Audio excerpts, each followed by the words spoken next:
Oi pessoal, tudo bem? Hoje a gente vai falar um pouquinho sobre sucesso. Quem é que não quer ter sucesso na vida, sucesso nas relações, mas também um sucesso consigo mesmo, né? Quem não gostaria de se superar todos os dias, né? Puxa, hoje eu fui maior que as minhas expectativas sobre mim mesmo. Quem não gostaria, né? Então a gente vai falar sobre mentes de sucesso. É uma mente de sucesso para ter sucesso em tudo aquilo que você faz. E você não vai ter sucesso se você não acredita em você mesmo. Você não vai ter sucesso se as suas expectativas a respeito de você mesmo são baixas. Porque é isso que você vai estar mandando para o universo. Você é incapaz, que você erra muito, que você pisa na bola, que você não tem conhecimento suficiente. Então esse vídeo ele é fruto das minhas anotações e das minhas reflexões a respeito do que eu venho estudado, do que eu venho ouvido. Mas o que eu vou deixar aqui para vocês é a reflexão de tudo isso, tá bom? E não uma coisa assim, eu queira falar tudo isso como se eu fosse um modelo de tudo isso. Nós somos o que nós pensamos que somos. Muitas vezes a gente usa argumentos, artifícios, a gente usa alguns comportamentos, porque às vezes a imagem que a gente tem da gente mesmo, a gente não quer divulgá-la. Então, às vezes eu crio sim máscaras, artifícios, para não mostrar aquilo que eu acho que eu sou. Então é por isso que vem às vezes a arrogância e prepotência. A arrogância e a prepotência, ela quase sempre é um artifício que eu utilizo porque eu não quero mostrar aquilo que eu nem sou, mas que eu acho que eu sou. Um exemplo. Se eu acho que eu não sei nada sobre alguma coisa, a hora que eu vou falar com alguém sobre aquela coisa, geralmente eu sou prepotente porque eu quero impor, eu não quero mostrar que eu não sei muito sobre aquilo, então eu uso da prepotência para poder falar daquilo. Exatamente porque lá no fundo eu acredito que eu não sei nada sobre aquilo, embora às vezes eu até sei um tanto satisfatório. Então é isso. Então a pessoa sabe um pouquinho sobre alguma coisa, ela vai defender aquele ponto de vista. A arrogância e a prepotência é a arma que ela utiliza, que ela não consegue ter argumentos, e se ela tem, ela não sabe utilizar esses argumentos de uma forma suave. Então nós somos muito aquilo que nós pensamos, mas ao mesmo tempo a gente quer esconder muita coisa daquilo que a gente não aceita em nós mesmos. E eu acho que eu sou uma pessoa que não tive sucesso na vida, e ao mesmo tempo, tudo que eu penso, eu acho que não vai dar certo. A expectativa que eu tenho de mim, a visão que eu tenho de mim é que eu sou uma pessoa que nunca vou ter sucesso, ou que eu ainda não descobri os caminhos que me levam ao sucesso, ou que eu não sou merecedora do sucesso. E se as minhas expectativas elas são muito baixas em relação a mim mesmo, pode ser que as outras pessoas também tenham uma expectativa baixa a respeito de mim mesmo. Por isso que nós precisamos mudar os pensamentos que nós temos a respeito de nós mesmos. Precisamos mudar esse pensamento se nós quisermos melhorar a nossa vida.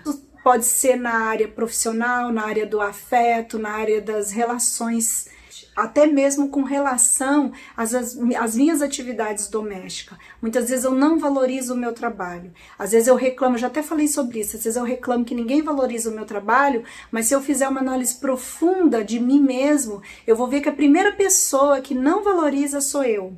E é aquilo, se eu não valorizo o que eu faço, é essa energia que eu estou mandando. Se eu tenho uma expectativa baixa, se eu tenho uma estima baixa em relação a mim mesmo, é esse o recado que eu vou estar mandando para todos na minha casa. Se eu desvalorizo o serviço doméstico, como é que eu vou querer que o outro valorize, gente? Porque por mais que eu falo, que eu peço, o meu testemunho relacionado à vibração que eu passo em relação ao que eu penso sobre mim mesma e as minhas atividades, ela também contagia o outro. E essa mudança ela é gradativa e ela precisa ser um hábito. Nós precisamos exercitar o hábito de termos assim sucesso nas nossas atividades, nas nossas relações, em tudo aquilo que a gente vai fazer. Então a gente precisa ter hábito, porque por causa da nossa criação, e quase todos nós, gente, não é assim culpar pai e mãe, porque pai e mãe fez o que eles podiam, eles também tiveram os problemas deles, a vida deles tiveram dificuldade que talvez a nossa não tenha. A forma como nós somos criados faz com que a gente tenha uma imagem negativa da gente. sem querer. Agora tem um outro problema também, que esse sim não é muito, digamos, comum, não é o que se espera do ser humano. Isso ainda é esperado por conta de todo o nosso processo educativo, a gente está em evolução, a gente está aqui para melhorar e a gente está num período de realmente fazer autoanálise, olhar para dentro da gente, estar com a gente mesmo, prestar atenção nos nossos pensamentos, nossos sentimentos. Nós estamos muito vivendo esse período cobra, exige isso da gente, exatamente para que a gente seja pessoas mais felizes. Então, a gente não precisa ficar achando culpado, mas nós temos uma expectativa relativamente baixa a respeito da gente, porque a gente pode esperar muito mais da gente, e isso tem mais a ver com a cultura, da forma que a gente é criado. Mas tem aquelas pessoas também que elas têm umas expectativas muito no mundo da lua também sobre elas vão pro outro oposto, entendeu? Elas querem dar o que elas não conseguem, elas falam de coisas que ela não sabe, ela promete tudo sem saber que o que ela tá prometendo ela talvez não consiga entregar. Então tem pessoas que têm uma expectativa muito grande a respeito de si mesmo, e isso sim não é o comum, mas não deixa de ser também uma estratégia de, digamos, de se proteger daquilo que ela realmente é ou acredita que seja, porque a gente não se conhece muito bem. Então é esse hábito de pensamento a respeito da gente mesmo, a respeito das coisas, a respeito da vida, que a gente precisa ressignificar, ou seja, dar um outro sentido para ele. A gente não tem nenhum pensamento ruim que você fala, vou jogar isso no lixo, isso não me pertence, isso não presta. Não existe. E é por isso que às vezes a gente fica fixada num pensamento que é ruim. Pensamento a respeito das coisas, a respeito de nós mesmos. Então não se joga pensamento no lixo. O que a gente precisa é dar um outro significado para ele, tá? Então a gente precisa trocar, porque ele é uma energia benéfica. O pensamento, ele é uma energia benéfica, porque se você começar a jogar no lixo, se fosse possível, todos os pensamentos que te fazem mal, você, não sei, você surtaria, porque pensamentos a gente não joga no lixo, a gente não finge que é nosso, a gente não põe debaixo do tapete, a gente ressignifica. Tá? É igual uma casa suja, você limpa, você não joga ela no lixo. Mas ela tá muito suja, vou desprezar, vou abandonar. Não, você limpa, você reforma, você faz o que precisa fazer dentro do que você pode fazer. Não posso pintar, não posso reformar, vou limpar. Não posso comprar móveis bonitos, vou recuperar. Não é assim que a gente faz? Dentro daquilo que a gente pode e consegue, cada um tem um limite. Então, os nossos sentimentos, nosso pensamento é a mesma coisa. A gente não pode jogar ele fora. Foi um dos erros também que a gente teve, achando que a gente pode eliminar e pode jogar fora os nossos pensamentos. Quando você começa a perceber os seus pensamentos que te paralisa ou que te faz sofrer, primeiro é identificar eles e depois dar um outro sentido. Por isso que é hábito e por isso que é gradativo. Primeiro você tem que conhecer, depois você tem que desenvolver estratégias para que esses pensamentos, sentimentos sejam ressignificados. Porque tudo que você pensa a respeito de você mesmo vai refletir na sua vida.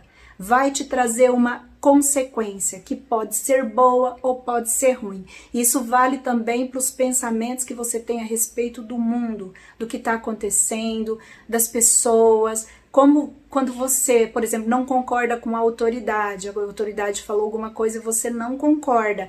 Você tem o direito de não concordar, você tem até o direito de expressar que você não concorda, mas sem sentimentos ruins em cima disso. Concordar não é problema nenhum, a gente precisa dialogar, a gente precisa expressar aquilo que a gente acredita, aquilo que a gente pensa. Isso é super importante, mas nunca, jamais se desequilibrar por não concordar e nem ver o outro como seu inimigo. Então são os pensamentos e sentimentos e não muitas vezes as nossas ações. Então às vezes na ação a gente detecta o pensamento e o sentimento da pessoa, a forma como ela está se comportando diante daquilo, né? E eu falo por mim mesmo, que às vezes eu sei que eu tenho alguns comportamentos que revela para mim que os sentimentos que eu estou tendo não são nobres. Não tem problema eu expressar a minha opinião, mas a forma que eu expresso, ironicamente, querendo esfregar na cara, querendo dizer que eu estava certo o tempo inteiro e o outro estava errado, são esses os sentimentos que precisam ser ressignificados. A minha fala, ela pode continuar. Então, assim, os nossos pensamentos, eles mudam os nossos sentimentos. E os nossos sentimentos e pensamentos, eles também determinam as nossas ações. Às vezes eu tenho pensamentos, me dá vontade de fazer tal coisa, mas eu sei que não é viável, então eu vou lá e não faço. O que que eu fiz? Reprimi. Então essa vontade, ela pode vir de novo. Aquele impulso de falar, mas eu não falo porque eu sei que não é conveniente. E tudo isso gera desgaste, tudo isso gera cansaço, energia gasta desnecessariamente. E se eu ressignificasse o meu pensamento e os meus sentimentos, eu não teria esse impulso. Mas já evitar falar dentro de um conflito já é alguma coisa, mas o melhor, o mais viável seria mudar os pensamentos e sentimentos que fica alimentando esse meu impulso. Todas as vezes que eu ressignifico um pensamento e um sentimento meu, as minhas ações serão diferentes. A gente tem que prestar muita atenção, o que que a gente pensa, quais os impulsos que a gente tem e o que que eu tô sentindo com relação àquilo que tá acontecendo. A partir daí, eu vou identificando quais são os sentimentos que eu preciso ressignificar. E para ressignificar esses sentimentos, eu vou ter que buscar um sentimento oposto. Por exemplo, às vezes eu falo uma coisa que eu não deveria ter falado, numa reunião de família, alguma coisa. Peguei pesado, falei alguma coisa. Então, talvez eu até resolvi aquilo, já pedi desculpa, já me redimi, tudo bem. Mas como que eu fico depois? Quais são os sentimentos que vêm depois disso? Normalmente, sem generalizar, a gente se sente mal. Porque a gente fala, puxa, por que que eu fiz aquilo? E isso fica remoendo dentro da gente. E a gente já habituou a ser assim. A gente faz uma coisa, aí depois a gente se arrepende, aí a gente se sente culpado, aí toda hora que você lembra daquilo te traz um mal-estar. A maioria das pessoas isso acontece, já aconteceu comigo. E aí você começa a querer não pensar naquilo, mas de vez em quando aquele pensamento volta. E aí ele vai voltando com menos frequência, mas daqui 2, 3 anos você já acumulou mais um monte de situações que te gera o mesmo sentimento. E aí o que que acontece? Você fica com uma carga muito pesada de sentimento de culpa. E às vezes a gente não percebe, às vezes a gente fala, não tô me sentindo culpada, eu só tô me sentindo mal, eu só tô me sentindo assim, ai, por que que eu fiz isso de novo? Gente, isso é culpa, autopunição. Toda vez que você tem um sentimento ruim por causa de algo que você fez, que você julga que não foi legal, você entra numa autopunição. Então a gente pode perceber que os castigos pelos nossos equívocos somos nós mesmos que selecionamos ele e que aplicamos em nós. Então o que a gente precisa fazer quando a gente percebeu que a gente falou algo que não deveria? Bom, se for o caso, pede desculpa, se der para reparar, repara, e depois eu vou conversar comigo mesmo. Eu posso ser a minha psicóloga, aquele conselho que eu vou dar para o outro, eu dou para mim mesmo. Então eu vou, por exemplo, se o seu filho falou, ai mãe, eu fiz uma coisa muito feia lá com meu colega na escola, eu não deveria, eu reconheço, eu já pedi desculpa, tá tudo certo, mas eu tô me sentindo mal, o que você falaria pro seu filho? É bom você se sentir mal mesmo para você nunca mais fazer isso? Normalmente não é isso, a gente vai acolher, a gente vai fazer ele ver com outros olhos, vai falar pra ele, olha filho, mas pelo menos você reconheceu, você pediu desculpa, então vigia seus pensamentos, seu sentimento, tenta não agir por impulso, faz assim, respira assim, você vai dar um monte de técnica pra ele se tirar daquele movimento de culpa, não é? Porque ali naquele momento, o que ele faz e os impulsos dele é secundário. A gente precisa tirar o outro daquele sentimento de culpa que corrói a nossa alma. A culpa, eu comparo ela a uma soda cáustica, sabe? Assim como a soda cáustica, aos poucos ela pode ir corroindo as nossas células, né? Se a gente bebe ou se a gente manuseia, vamos só imaginar uma situação. E a culpa é a mesma coisa, é a soda cáustica da nossa alma. Ela vai de pouquinho em pouquinho destruindo o nosso campo emocional, a nossa casa mental, a nossa alma. Então, precisa tirar o nosso filho daquela crise de sentimento de culpa, mostrar para ele o quão bom ele é, as virtudes dele, tudo, você vai ressaltar as virtudes, aquilo que ele é bom, que ele arrependeu, que ele reconheceu, que isso é positivo e tirar ele da culpa. E isso que a gente precisa fazer com a gente mesmo. Vocês já notaram que às vezes a gente sabe acolher o outro, a gente sabe tirar o outro de uma situação assim, de remorso, mas às vezes a gente é negligente com a gente mesmo, não é verdade? Então, eu preciso prestar atenção quando eu tiver com um sentimento ruim, não é deixar pra lá, é falar, não, agora eu preciso de socorro, eu preciso me tirar dessa onda de sentimento ruim, eu não quero mais, toda vez que eu lembrar disso, sentir essa coisa ruim que me incomoda, então eu vou me acolher. Uma técnica de acolhimento que é muito, muito usada, assim, até no YouTube mesmo, nos vídeos de meditação guiada, é você sempre reforçar os seus pontos positivos. Ah, eu sou uma mãe que grito muito com meus filhos, mas eu sou amorosa, eu converso, eu faço isso, eu faço aquilo. Sempre ressaltar seus pontos positivos, porque aí você vai ressignificando, você vai dando força para aquilo que você tem de melhor dentro de você. Eu ouvi uma frase muito legal: ninguém é tão ruim que nunca tenha feito algo de bom, assim como ninguém é tão bom que nunca fez nada de ruim. Então é isso.